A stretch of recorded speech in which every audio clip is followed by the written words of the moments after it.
Alright guys, this is the DIY assembly video for the 2011 style front bumper. These are going to be all the parts. The bumper looks like this. And when you get the bumper, I will provide this PDF file. It has all the parts that correspond with the bumper and the quantity of what you need to cut out and the thickness of what you should cut out. These two parts say 1/4 or 3/16. I recommend 1/4 inch for those, but you can do 3/16 too if that's more convenient to just use all one sheet. So the parts will be all individual flat DXF files, 2D files basically. You're going to have to nest them yourself according to the quantities I have listed on the PDF. But other than that, once you cut them out, you'll have a big pile of parts, and I'm going to show you how to put that together. So we're going to start with the center section. Alright, so the center section is made up of these long horizontal pieces. This bottom one's part 10. Then you have part 14 is the main middle one, and part 15 is the top. And then part 13 is the kind of like alignment sort of part.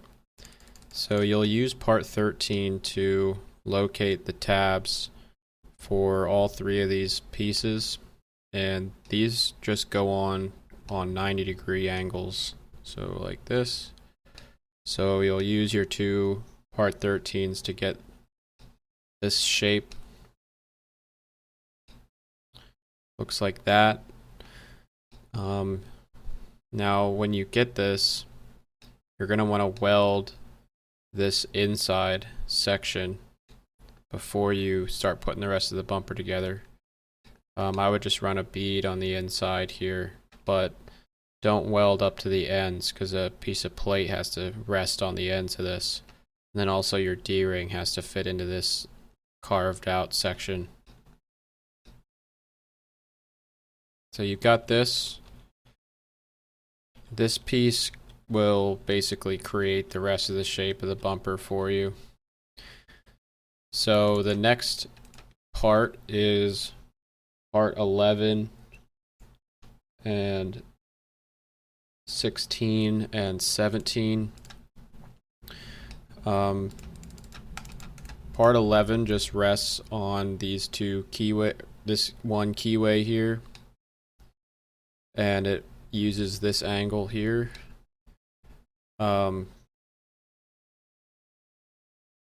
Part 16 uses this keyway right here. So you're just going to put those on.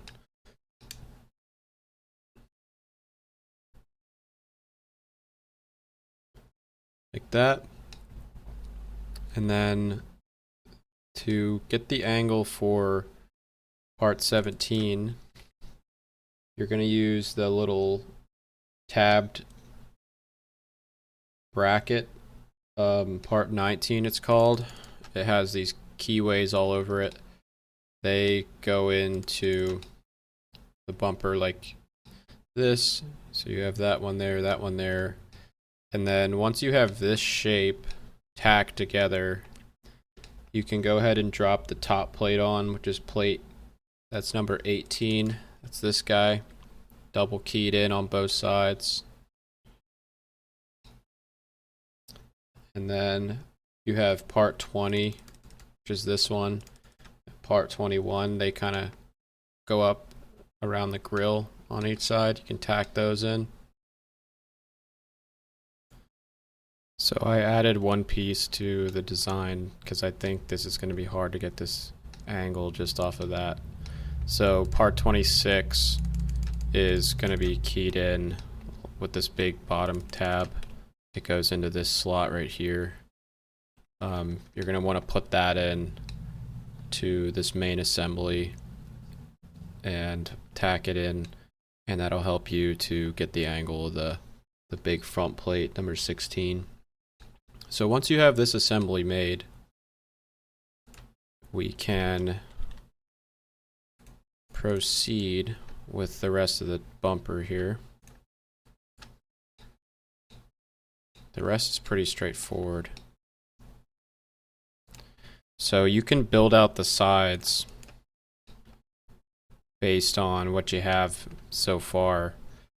The top kind of wraparound part is part 1, but you can actually get the angles you need off of the bumper too, which is by installing part number 3 and 4, because part 3 and 4 ride this angle here, so you can just put those in and tack those in. And then part number 2 is the top one. Part number 1 is obviously this wraparound top plate. It bolts on, tacks in like this. And then you have your side section. This is 5 at the top, 6, and then 7. Really straightforward. Those will just fill this empty shape created here. Then you have your light mount, part 9 and 8. These just go together, as you can see here, they just go together like that. Go into these tabbed keyholes, and this just rests on top of that one. Pretty easy. And once you have that, that's basically the main structure.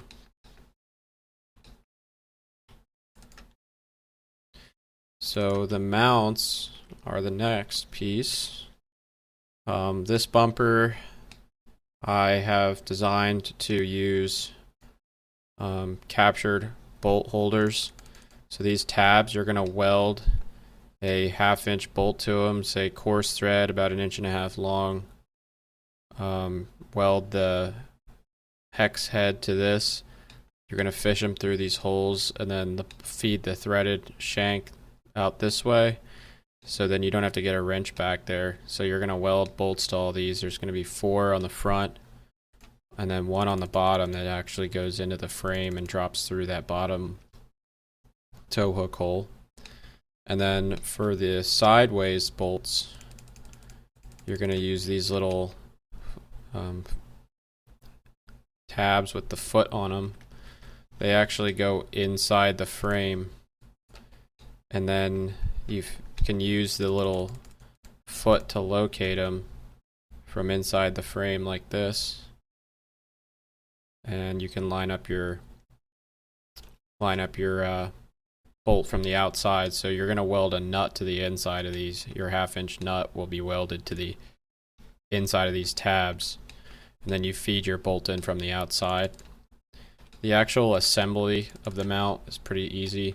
You just have these parts. They're part 24 and 23 is the bottom one.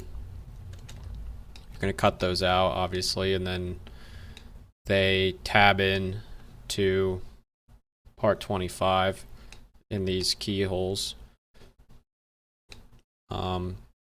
Now the mounts aren't exactly the same on each side.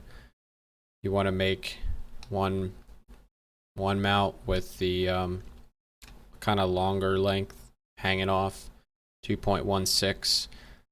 That faces towards the outside of the truck, and then on the other side it does the same thing. The 2.16 is facing towards the outside of the truck, so that these have the thicker part both facing outwards.